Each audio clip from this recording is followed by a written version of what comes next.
नमस्कार दोस्तों। विख्यात रूसी साहित्यकार टॉल्स्टॉय अपनी कहानी 3 प्रश्न में लिखते हैं कि किसी राजा के मन में 3 प्रश्न अक्सर उठा करते थे जिनके उत्तर पाने के लिए वह अत्यंत अधीर था। इसलिए उसने अपने राजमंत्री से परामर्श किया और अपने सभासदों की एक बैठक बुलाई। राजा ने उस सभा में जो अपने तीनों प्रश्न सबके सम्मुख रखे वे थे। पहला प्रश्न, सबसे महत्वपूर्ण कार्य क्या होता है। दूसरा प्रश्न, परामर्श के लिए सबसे महत्वपूर्ण व्यक्ति कौन होता है। तीसरा प्रश्न, किसी भी निश्चित कार्य को करने का महत्वपूर्ण समय कौन सा होता है।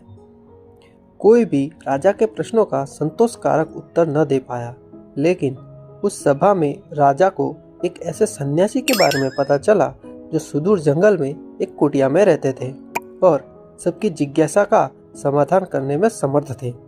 राजा भी साधारण वेश में अपने कुछ सैनिकों एवं गुप्तचरों को साथ लेकर चल दिया उस सन्यासी के दर्शन के लिए। दिल में एक ही आस थी कि अब उसे अपने प्रश्नों के उत्तर अवश्य ही मिल जाएंगे। जब वे सब सन्यासी की कुटिया के समीप पहुंचे तो राजा ने अपने सभी सैनिकों एवं गुप्तचरों को कुटिया से दूर रहने का आदेश दिया और स्वयं अकेले ही आगे बढ़ने लगा। राजा ने देखा कि अपनी कुटिया के समीप ही सन्यासी खेत में कुदाल चला रहे हैं। कुछ ही क्षणों में उनकी दृष्टि राजा पर पड़ी। कुदाल चलाते चलाते ही उन्होंने राजा से उनके आने का कारण पूछा और राजा ने भी बड़े आदर से अपने वही तीनों प्रश्न सन्यासी को निवेदित कर दिए। राजा अपने प्रश्नों के उत्तर की प्रतीक्षा करने लगा, लेकिन यह क्या, साधु ने तो उत्तर देने के बजाय राजा को उसकी कुदाल लेने का संकेत कर डाला और राजा भी कुदाल लेकर खेत जोतने लगा। आखिरकार राजा को अपने प्रश्नों के उत्तर भी तो चाहिए थे। राजा के खेत जोतते जोतते संध्या हो गई। इतने में ही एक घायल व्यक्ति जो खून से लथपथ था और जिसके पेट से खून की धार बह रही थी उस सन्यासी की शरण लेने आया। अब सन्यासी एवं राजा दोनों ने मिलकर उस घायल की मरहम पट्टी की। दर्द से कुछ राहत मिली तो घायल सो गया। प्रातः जब वह घायल आगंतुक राजा से क्षमा याचना करने लगा तो राजा के आश्चर्य का ठिकाना न रहा। आगंतुक राजा की स्थिति देख तत्काल अपना परिचय देते हुए बोला, कल तक मैं आपको अपना घोर शत्रु मानता था क्योंकि आपने मेरे भाई को फांसी की सजा दी थी। बदले का अवसर ढूंढता रहता था। कल मुझे पता लग गया कि आप साधारण वेशभूषा में इस साधु के पास आए हैं।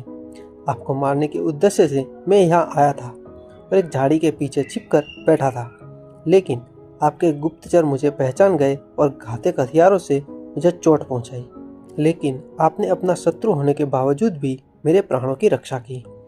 परिणामतः मेरे मन का द्वेष समाप्त हो गया है। अब मैं आपके चरणों का सेवक बन गया हूँ। आप चाहे दंड दें अथवा मुझे क्षमादान दें, यही आपकी इच्छा है। घायल की बात सुनकर राजा स्तब्ध रह गया और मन ही मन इस अप्रत्याशित ईश्वरीय सहयोग के लिए प्रभु का धन्यवाद करने लगा। सन्यासी मुस्कुराया और राजा से कहने लगा, राजन, क्या अभी भी आपको अपने प्रश्नों के उत्तर नहीं मिले। राजा कुछ दुविधा में दिखाई दे रहा था, इसीलिए सन्यासी ने बात आगे बढ़ाई। आपके पहले प्रश्न का उत्तर है, सबसे महत्वपूर्ण कार्य वही होता है जो हमारे सामने होता है। जैसे आपने मुझे खेत जोतने में सहयोग दिया। यदि आप मुझे सहानुभूति न दिखाते तो आपके जीवन की रक्षा न हो पाती। आपका दूसरा प्रश्न था कि परामर्श के लिए कौन महत्वपूर्ण होता है, जिसका उत्तर आपको स्वयं ही मिल चुका है कि जो व्यक्ति हमारे पास उपस्थित होता है उसी से परामर्श मायने रखता है। जैसे उस घायल व्यक्ति को सहायता की आवश्यकता थी जिसके प्राण आपने बचाए, इस तरह आपका शत्रु भी आपका मित्र बन गया। तीसरे प्रश्न का उत्तर यही है कि किसी भी निश्चित कार्य को करने का महत्वपूर्ण समय होता है अभी। मित्रों, महान रूसी साहित्यकार टॉल्स्टॉय की यह कहानी हमें सावधान करती है कि वर्तमान के महत्व को कभी भी भूलना नहीं चाहिए। भविष्य की चिंता में वर्तमान यदि बिगड़ गया तो हम हाथ ही मलते रह जाएंगे। प्रस्तुत कार्य को मनोयोग से करना अथवा समय का सदुपयोग ही न केवल उज्जवल भविष्य की संभावना की नींव होता है, अपितु यही सर्वांगीण प्रकृति का मूल मंत्र भी है। तो दोस्तों, आपको ये कहानी कैसी लगी हमें कमेंट करके जरूर बताएं।